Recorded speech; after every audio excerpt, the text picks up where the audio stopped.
하나님 말씀은 스가랴 13장 1절에서 6절까지입니다. 스가랴 13장 1절에서 6절, 구약 1323쪽쯤에 있습니다.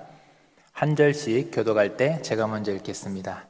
그날의 죄와 더러움을 씻는 셈이 다윗의 족속과 예루살렘 주민을 위하여 열리리라.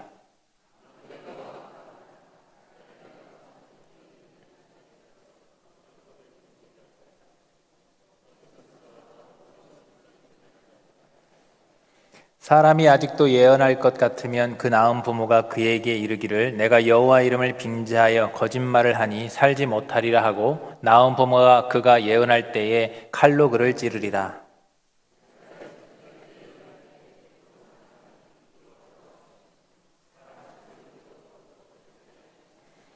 말하기를 나는 선지자가 아니요 나는 농부라 내가 어려서부터 사람의 종이 되었노라 할 것이요 어떤 사람이 그에게 묻기를 내 두 팔 사이에 있는 상처는 어찌 됨이냐 하면 대답하기를 이는 나의 친구의 집에서 받은 상처라 하리라. 아멘. 우리 함께 또 사랑 표현해야 됩니다. 오전에는 제가 아름답습니다, 멋지다 했는데 우리 또 그러니까 서운하더라고요. 사랑합니다 한번 해봅시다. 사랑합니다. 사랑은 자꾸 표현해야 됩니다. 속으로만 담고 있으면 아무 소용없어요. 자꾸만 눈인사도 하시고, 하트도 뿌리시고, 이렇게 하시길 바랍니다. 여러분, 사랑합니다. 사랑합니다. 오늘도 주신 말씀을 통해서 우리의 진정한 하나님도 바라고 우리도 바라는 진정한 회복과 부흥의 길로 한 발 더 나아갈 수 있는 저 여러분 될 수 있기를 주님의 이름으로 축복합니다. 하나님은 우리에게 복을 주길 원하시고 또 우리가 하나님의 그 받은 복으로 사명 감당함으로 또 영광 돌리기를 원합니다. 누구나 우리 믿는 성도는 다 사명자들이에요. 하나님은 우리에게 세상을 다스리라는 사명을 주셨습니다. 그런데 문제가 있죠. 우리가 세상을 다스려야 되는데 저는 영적인 권세로 다스려야 되는데 우리 뜻대로 잘 되지 않을 때가 참 많다 이겁니다. 뜻대로 착착 되면 얼마나 좋겠어요. 근데 그렇지 않을 때가 많아요. 그럼 왜 그러느냐? 왜 세상은 이렇게 우리에게 호락호락하지 않습니까? 우리의 환경들이 왜 이렇게 우리가 감당하기에 때로는 어려움이 있는 것인가? 답은 죄 때문이죠. 원래 세상은 이렇지 않았지만 죄 때문에 이래서 가시연금키를 낸다고 하지 않습니까? 우리에게 호락호락하지 않는 게 정상인 거예요. 아직 이 세상에 주님이 다시 오셔서 모든 죄를 심판하시고 깨끗게 하시며 새하늘과 새 땅을 주시면 그때 다 해결되지 그 이전까지는 우리에게 가시연금키를 자꾸만 내는 겁니다. 또 우리 역시도 마찬가지죠. 본래 하나님이 하나님의 형상대로 창조하셨을 때처럼 지혜와 능력이 충만한 것이 아니라 많이 상실돼 버렸기 때문에 그래서 우리가 다스리기에 능력이 한계가 있을 때가 많이 있는 겁니다. 그래서 모든 문제의 원인이 되는 죄 문제를 해결하고 세상을 다스리는 이 왕 같은 제사장의 이 신분을 다시 회복하고 또 그래서 본래 사명대로 다스리는 그 사명을 감당하게 하는 것, 이게 바로 우리 하나님께서 우리에게 바라시는 뜻인 줄로 믿으시기를 바랍니다. 그래서 주님의 임재 안에서 주님의 뜻을 이루시는 그런 교회와 성도가 되기를 원하시는 거예요. 그런 의미에서 이런 뜻이 오늘 본문 당시 스가랴 당시에도 하나님이 그런 뜻을 갖고 계셨거든요. 그래서 하나님께서는 스가랴를 통해서 뭐라고 하시냐면 백성들에게 다시 여호와께 돌아오라라고 말씀하시는 게 스가랴서의 사실 전체 핵심입니다. 나한테 돌아와라. 당시 왜 그렇습니까? 바벨론의 포로에서 귀환한 백성들이 계획했었던 게 야심차게 성전을 다시 회복하기를 계획했죠. 얼마나 좋은 겁니까? 성전을 회복하고 예배 중심의 공동체가 되겠다. 얼마나 좋겠습니까? 그런데 그게 좌절돼 버렸어요. 그런 사명을 잃어버리고 갈 길을 방향을 못 잡고 영적으로도 사명을 잃으니까 나약해지는 거예요. 여러분, 사명을 붙잡으시길 바랍니다. 사명을 잃으면 영적으로 나약해질 수밖에 없어요. 그래서 이들이 어떻게 되냐? 그들의 과거 포로로 끌려가게 만들었던 그들의 과거 조상들처럼 다시 죄악된 길로 향하고 있는 겁니다. 영적으로 약해지니까 죄에 자꾸만 끌려가게 되는 거예요.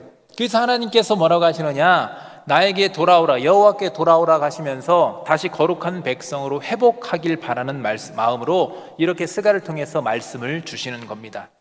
자, 그렇다면 세상을 다스리는 거룩한 백성다움으로서 사명을 감당하려면 어떻게 해야 되는가? 스가랴 10뿐 아니라 오늘 우리에게도 주시는 동일한 하나님의 말씀이고 우리에게 바라시는 하나님의 뜻인 줄로 믿고 이 말씀을 믿음으로 받으셔서 우리 안에도 하나님이 바라시는 진정한 회복이 있고 진정한 사명 감당이 있게 되시기를 주님의 이름으로 축복합니다. 어떻게 해야 우리가 거룩한 백성으로 사명을 감당할 수 있느냐? 첫 번째는 더러움을 씻는 셈이라는 겁니다. 회개예요, 회개. 그러니까 우리가 지난주에 12장에서 하나님께서 은총과 간구하는 심령을 부어주시면, 회개의 영을 부어주시면 각 족속이 애통하며 회개하게 된다라는 그런 말씀을 주셨습니다. 그래서 우리가 회개를 사모해야 되고 회개를 할 수 있도록 주님께 은혜를 구해야 된다 했어요. 회개는 축복의 전환점이 되는 겁니다. 그런데 이제 오늘 13장에서는 지난주에 12장에 말씀하셨던 그 회개에 대한 구체적인 말씀을 주시는 게 오늘 13장이라고 보시면 되는데, 지난주 한번 우리가 복습해 볼까요? 12장 10절에 이렇게 말씀했죠. 내가 다윗 집과 예루살렘 집 주민에게 은총과 간구하는 심령을 부어 주리니 그들이 그 찌른 바 그를 바라보고, 찌른 바 우리 예수님이죠. 그를 위하여 애통하기를 독자를 위하여 애통하듯 하며 그를 위하여 통곡하기를 장자를 위하여 통곡하듯 하리라. 그러니까 우리가 창으로 찌른 우리 예수님을 바라보면서 애통하며 회개해야 된다는데, 오늘 13장에서는 어떻게 하느냐? 또 다른 모습을 그려주는데 1절에 딱 보면 그날에 죄와 더러움을 씻는 셈이 다윗의 족속과 예루살렘 주민을 위하여 열리리라 했어요. 그러니까 여러분 12장에서는 찔리는 자, 바로 예수님에 대한 말씀을 주셨다면 13장에서는 더러움을 씻는 셈, 즉 예수님의 보혈을 우리에게 보여주시는 겁니다. 그리고 이 보혈은 백성을 위해서 하나님께서 열어주셨다라고 표현을 했어요. 지난주는 애통하는 심령을 부어주셔야 된다 했는데 오늘은 어떻게 했다고요? 보혈을 열어주셨다. 우리에게 허락해 주신 은혜인 거예요. 여러분, 보혈은 우리가 약할 때, 연약할 때 무엇을 의지하면 되는 거예요? 주님의 보혈을 의지하시기를 바랍니다. 주님의 보혈은 약속이 담겨져 있기 때문이에요. 그러니까 회개는 우리의 더러워진 것을 정결하게 하도록 하나님께서 열어주신 은총이다 이겁니다. 비록 우리가 스스로 죄악된 길을 내고 당신의 백성이 스가랴 시대에도 죄악된 길로 향했지만 하나님께서는 그 백성을 방치하지 않으시고 은총을 베풀어 주셔서 다시 그들을 정결하게 해주시기 위해서 이 샘물을 열어주셨다. 더러움을 씻는 보혈, 샘물을 열어주셨다 이거예요. 그래서 원문에 보면요, 이 샘의 열림이라는 단어가, 이 샘의 열림이라는 이 표현이 그냥 일회성이 아니에요. 지속적으로 반복적으로 일어나는 그러한 의미를 담고 있습니다. 그러니까 우리가 죄와 더러운 것을 한 번만 씻고 끝내는 것이 아니라, 한 번 회개하고 끝나는 것이 아니라, 죄가 완전히 계속해서 우리가 한 번에 씻어지지 않기 때문에 계속해서 정결하게 하시는 역사를 지속적으로 우리에게 베풀어 주시겠다. 여러분, 샘물은 마릅니까? 마르면 됩니까? 안 됩니까? 안 되잖아요. 그러니까 지속적으로 공급해 주셔야 되는 거예요. 그럼 우리도 어떻게 해야 됩니까? 지속적으로 회개의 역사가 일어나야 된다라는 겁니다.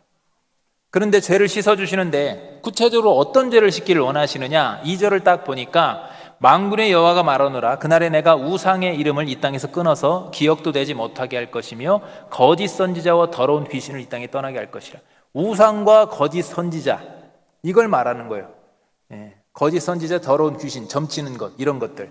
그러니까 이 우상, 여러분, 죄의 근원은요 탐심이에요. 인류의 죄의 근원은, 선악과를 범할 때 근원은 탐심이고, 탐심은 곧 성경이 뭐라고 합니까? 우상 숭배라라고 해놨어요. 그러니까 아담이 선악과를 범한 것도 탐심 때문이듯이 탐심이 바로 모든 우리의 죄의 근원이기도 하고, 그리고 그 탐심의 그 죄는 죄의 열매들로, 탐심은 죄의 열매들로, 다른 열매들로 빠르게 확장합니다.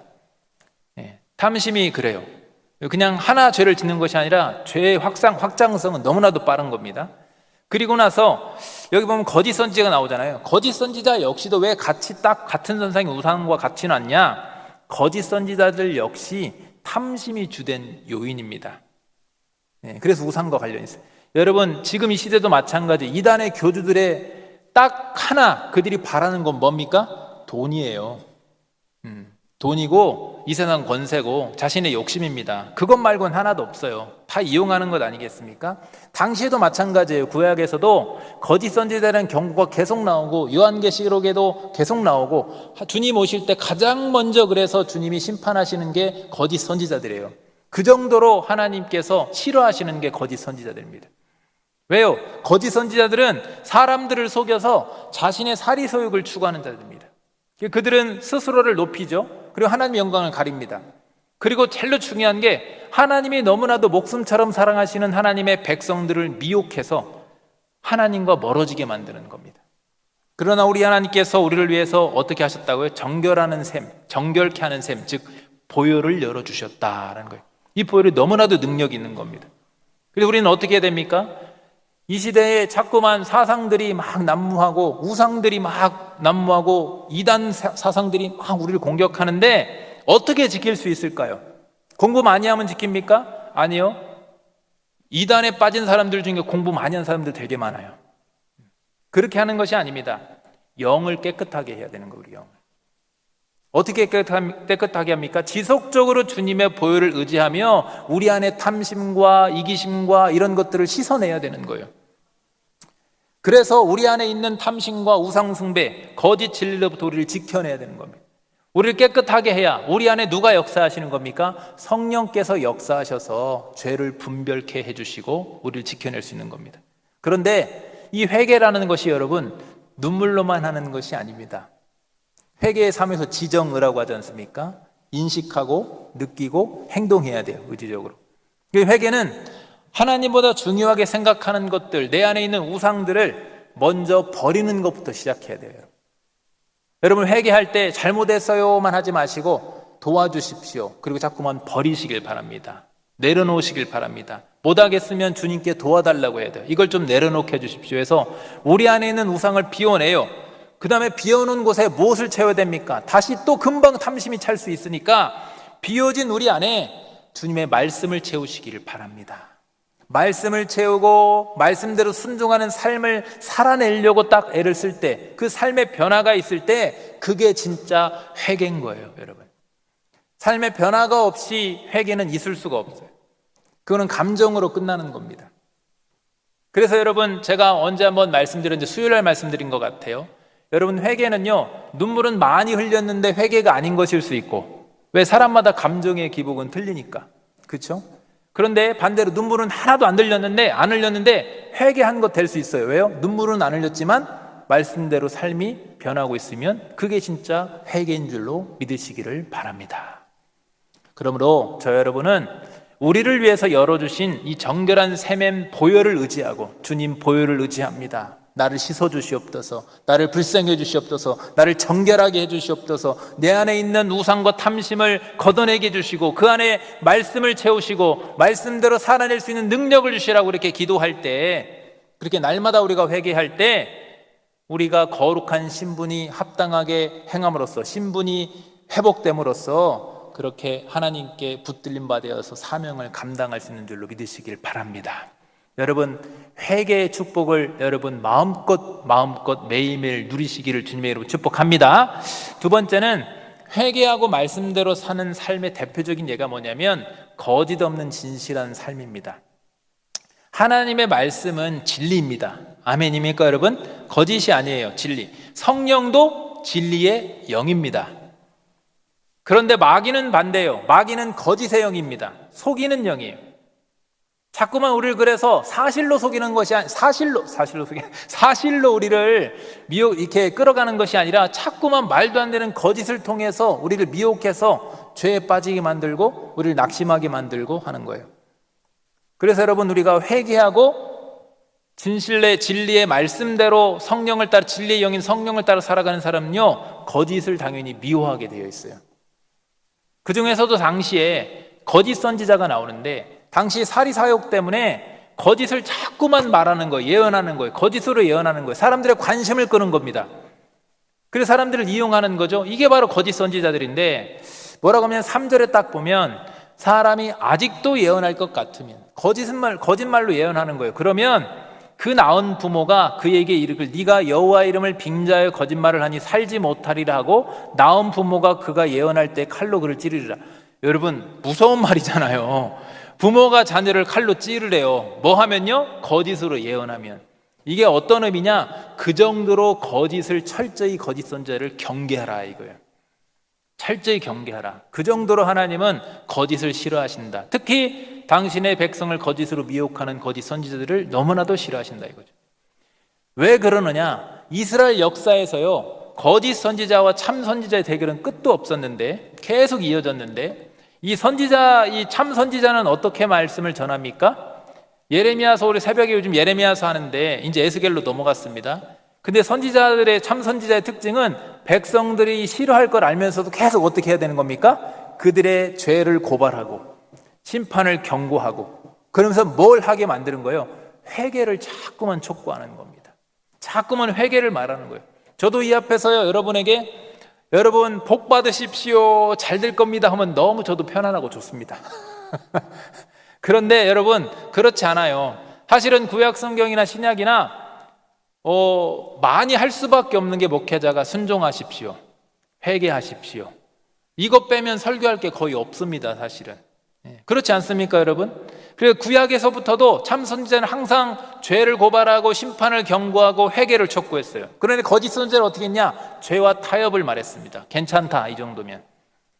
그리고 괜찮아 평안하다, 곧 괜찮아질 거야, 거짓 평안을 말했고, 그리고는 자꾸만 말씀대로 이끌어가지 않고 세속의 방법으로 탐심으로 미혹해서 그들의 눈과 귀를 가리고 백성들이 세상의 방법대로 살아가게 만들었어요. 이스라엘은 그래서 이 거짓 선지자들로 인해서 너무나도 힘든 시련을 겪어야 했습니다. 그런데 이런 거짓 선지자의 문제에 있어서 발생되는 그 문제의 책임이 중요한 거예요. 여기서 여러분 잘 들으셔야 돼요. 그 거짓 선지자로 인한 발생되는 문제의 책임이 거짓 선지자에게만 있다고 하나님은 말씀하지 않으십니다. 왜 그러느냐? 그 거짓 선지자들의 말에 귀를 기울이는 그 사람들이 거짓말에 현혹되는 이유는 그들이 듣기 좋은 말만 자꾸만 들으려 하기 때문에. 그럼 왜 그 말만 듣고 싶어 합니까? 똑같아요. 그 안에 탐심이 가득하니까, 죄가 가득하니까 자신들이 원하는 것, 우리가 원하는 것만 가려서 들으려 하는 거예요. 그래서 참 선지자의 말이 맞는데도 인정하지 않아요. 그만해라, 밀어내고, 그리고 심지어 외면한 다음에 어떤 경우에는 참 선지를 잡아다 죽이기까지 했습니다. 그만큼 당시의 백성들의 마음이 거짓되고 죄로 가득했기 때문에 하나님의 진리의 말씀을 거부하고 말씀에 대항하게 되는 거예요. 우리 역시 마찬가지입니다. 제가 그래서 이 앞에 대지 때, 첫 번째 대지 때 우리가 회개가 중요성을 말씀드렸잖아요. 영을 깨끗하게 해야 된다. 그래야 하나님의 말씀도 우리에게 임하고 성령의 분별을 통해서, 말씀의 분별을 통해서 온전한 길로 나아갈 수 있는 것인데, 우리 안에 죄가 가득하고 탐심이 가득하고 우상이 가득하면 거절하게 되어 있어요, 말씀을. 그리고는 세속의 방법으로 가게 되는 거예요. 하지만 우리 주님은 그러한 거짓을 반드시 뭐라고 하시냐? 그 거짓은 부끄러움을 당할 것이다 라고 분명히 경고하는데, 4절과 5절을 보시면 그날의 선지자들이 예언할 때, 거짓 선지자를 말하는 거예요. 그 환상을 갖기 부끄러워할 것이며 사람을 속이려고 털옷도 입지 않을 것이. 환상을 왜 부끄러워합니까? 그건 환상이지 진짜가 아니니까, 이루어질 말씀이 아니니까. 결국은 거짓은 드러나게 되어 있어요. 그리고 털옷도 입지 아니할 것이다. 저건 뭐냐면요, 거짓 선지자들이 누구를 흉내낸 거냐면 털옷, 엘리야를 흉내내고 있는 거예요. 마치 영성 있는 것처럼, 엘리야처럼 하늘에 불을 내린 것처럼, 자기가 무슨 큰 영성 있는 사람처럼 그렇게 하는 겁니다. 예전에 제가 어떤 사역자 놓고 내가 한번 호통을 낸 적이 있거든요. 왜냐면 자꾸만 이분은 버릇이 오늘 기도하고 하나님 보여주셨대. 그걸 성도들을 미혹하는데 내가 너무나도 그게 듣기 싫어가지고 잠깐 불러가지고 제가 호되게 뭐라고 했습니다. 왜 뭘 보여줬냐고, 하나님이. 왜 성도들을 미혹하냐고. 그냥 기도해주면 되고 말씀으로 권하면 되지, 왜 신령한 척 해가지고 성도들한테 이상한 마치 무슨 특별한 은사 있는 것처럼 그러시냐고. 여러분, 그런 거, 이상한 기적에 이런 것들에 마음 뺏기지 마시길 바랍니다. 오늘 말씀에 뭐라고 그래요? 환상을 갖기 부끄러울 것이다. 여러분, 우리는 지금 이 시대는 우리 하나님께서 기록된 확실한 성경 66권 계시된 말씀을 확실하게 주신 줄로 믿으시길 바랍니다. 그 안에 다 있는 거예요, 여러분. 그 안에.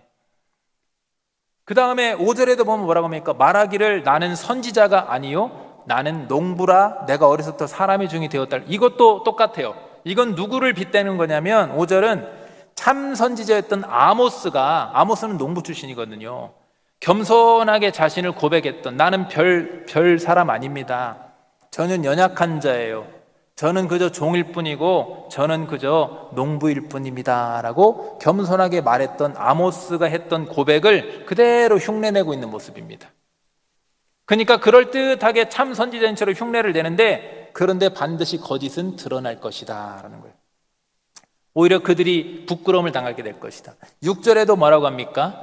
그들은 그러면서도 한편으로는 앞에서는 아모스나 엘리야처럼 공의롭고 영성 있는 것처럼 이렇게 하는데 왜 아모스를 드러냈을까요? 아모스 선지서를 통해서 주신 핵심은 공의예요. 공의, 하나님의 공의. 하나님의 정의를 회복하라.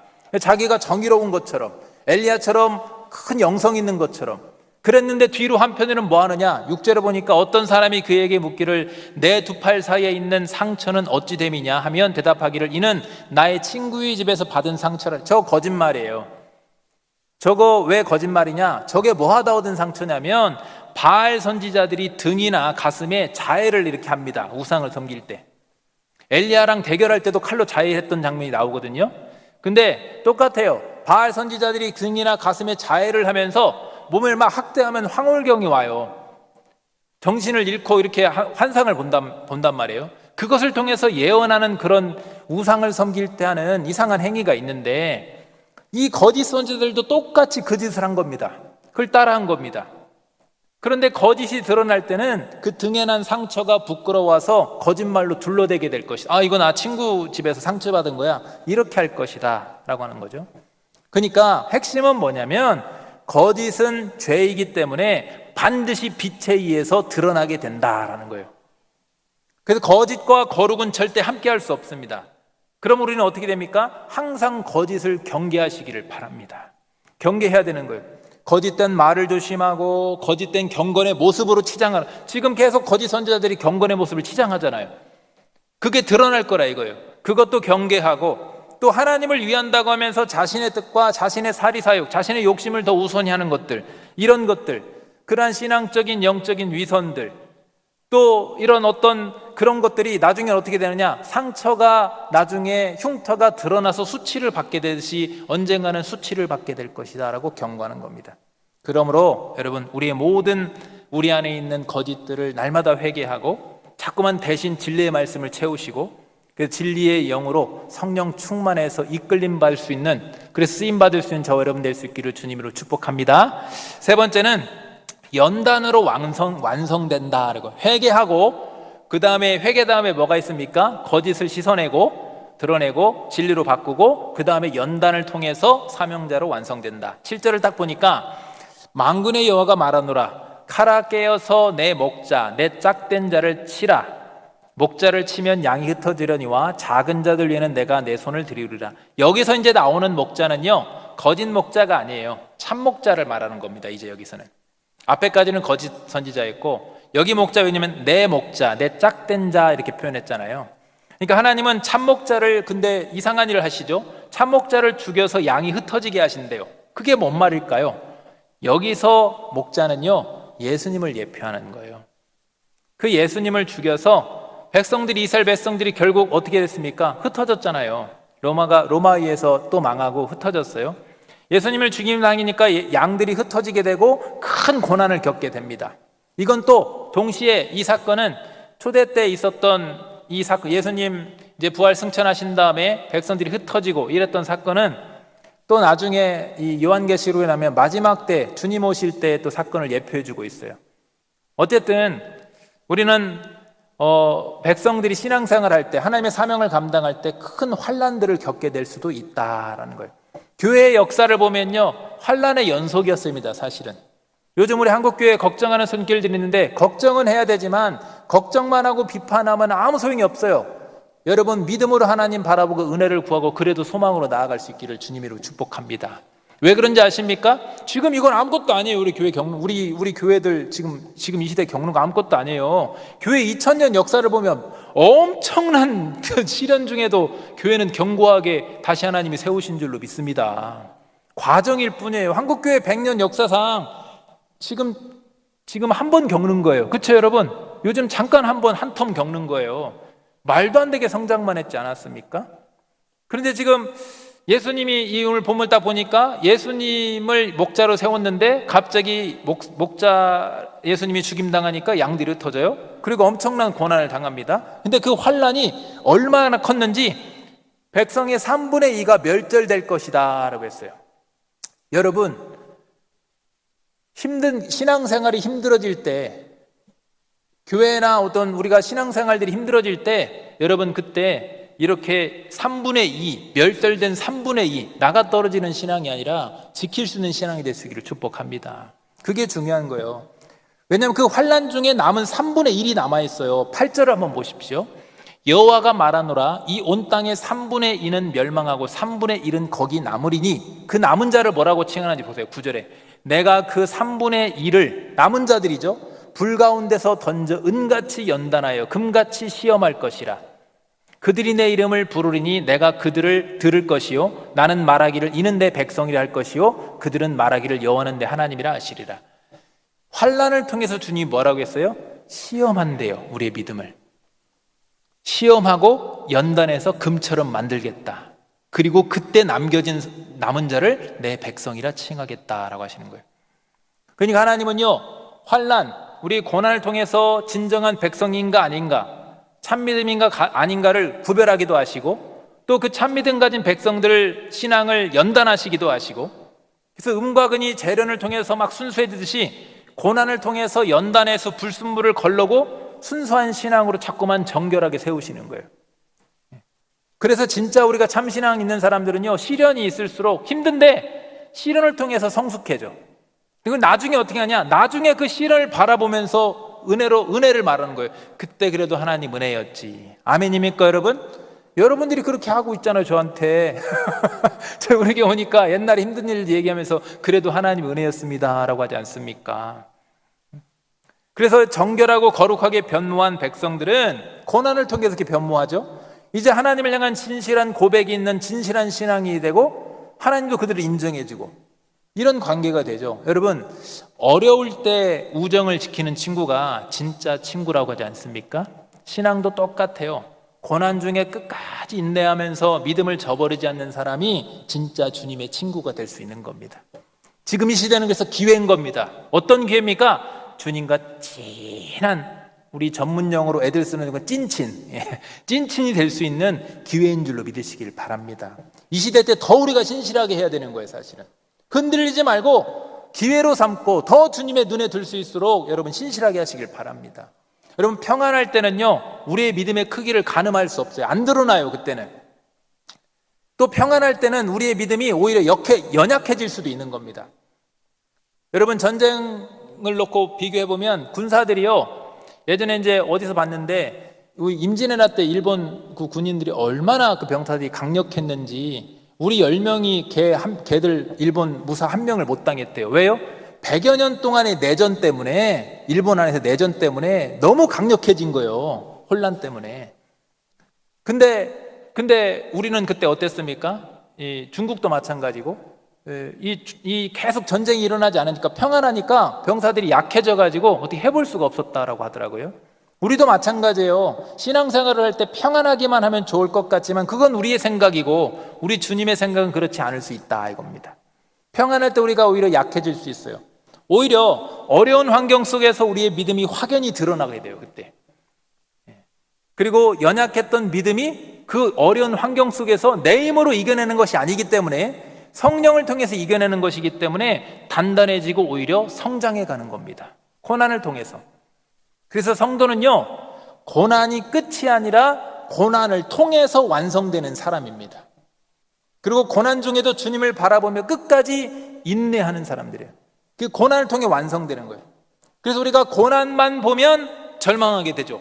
그런데 우리는 그 고난 중에 누구를 바라봅니까? 고난 중에 주님을 바라보면 고난을 통해서 주시는 신령한, 우리 안에 주시는 신령한 복을 우리가 발견하게 되는 거예요. 그리고는 그 고난을 통해서 주님을 밀어내는 것이 아니라 주님 그래도 사랑합니다. 주님의 사랑을 깊이 깨닫게 되는 거죠. 여러분 그런 경험이 있으신 분 아멘 하시길 바랍니다. 아멘이죠. 다 있을 수밖에 없어요. 이거는. 그래서 오히려 고난을 통해서 우리는 어떻게 하느냐, 주님의 사랑과 친밀해진 다음에 담대하게 그 고난 가운데 그 광야길을 한 발 한 발 한 발 믿음으로 나아갈 수가 있는 겁니다. 결국 신앙의 성숙함을 얻게 되는 거죠. 그럼 여러분 힘든 문제들로 인해서 낙심하지 마시고 믿음으로 인내하면서 완성되는 그 고난을 나의 신앙을 성숙하게 하고 더 견고하게 만들어가는 그런 과정으로 삼으셔서, 연단의 기회로 삼으셔서 여호와는 내 하나님이다 라고 어디서든지 힘있게 고백할 수 있는, 또 하나님께도 인정받을 수 있는 저와 여러분 그러한 사명자가 될 수 있기를 간절히 바랍니다. 말씀을 정리하겠습니다. 오늘 세 가지 말씀드렸죠. 더러움을 씻는 셈, 회개, 거짓 없는 진실함, 연단으로 완성된다. 그러니까 여호와는 내 하나님이다 라고 고백할 수 있는, 우리는 하나님, 우리 주님은 내 하나님입니다. 저도 기도할 때 꼭 매일매일 기도할 때 새벽마다 어떻게 하냐면 전 이렇게 해요. 하나님 이렇게 안 해요. 내 하나님 그래요. 내 하나님, 내 전부가 되시고 내 하나님 이렇게 해요. 왜 이렇게 하는지 아십니까? 하나님 좋으라고 하나님 기분 좋으시라고, 내 하나님 사랑합니다, 내 하나님, 이렇게 우리는 고백할 수 있어요. 그런데 우리 하나님이 바라시는 뜻대로, 우리 그렇게 내 하나님이신 우리 하나님이 나에게 뭘 바라시느냐, 우리에게 뭘 바라시겠습니까? 왕같은 제사장으로 영적인 능력, 힘을 가지고 세상을 능히 다스리길 원하시는 겁니다. 뒤로 물러서길 바라시는 것이 아니에요. 그럼 그렇게 되기 위해서는 어떻게 되느냐? 자꾸만 가시덤불을 내게 하고, 자꾸만 우리 힘들게 하고, 죄로 자꾸만 우리 올가매는 그러한 것들로부터 우리가 벗어나서, 이럴수록 세상이 악할수록 우리는 자꾸만 거룩함을 회복하고 백성다움을 회복해야 될 줄로 믿으시길 바랍니다. 그게 우리에게 거룩의 능력이에요. 여러분 이 시대의 교회가 재정이 없습니까? 사람이 없습니까? 시설이 없습니까? 프로그램이 없습니까? 다 갖췄습니다. 신학이 없습니까? 신학도 얼마나 우리나라가 지금 반대로 우리나라로 유학 와요. 이제는 그런 게 없습니까? 그런데 왜 우리가 힘을 못 쓰고 있습니까? 여러분 거룩입니다. 거룩을 우리가 회복해야 진짜 우리에게 능력이 있는 거예요. 여러분 대정이 없어도, 건물이 없어도, 프로그램이 없어도, 신학이 없어도 여러분 우리 안에 거룩이 있다고 한다면 하나님은 우리를 쓰시는 줄로 믿으시길 바랍니다. 그래서 여러분 그렇게 진정한 회복과 진정한 사명 감당을 위해서는 오늘 세 가지 말씀드렸습니다. 지속적으로 정결한 셈인 주님의 보혈을 의지하면서 날마다 회개하시길 바랍니다. 거짓을 경계하고 진실하게 우리가 나아가기를 바랍니다.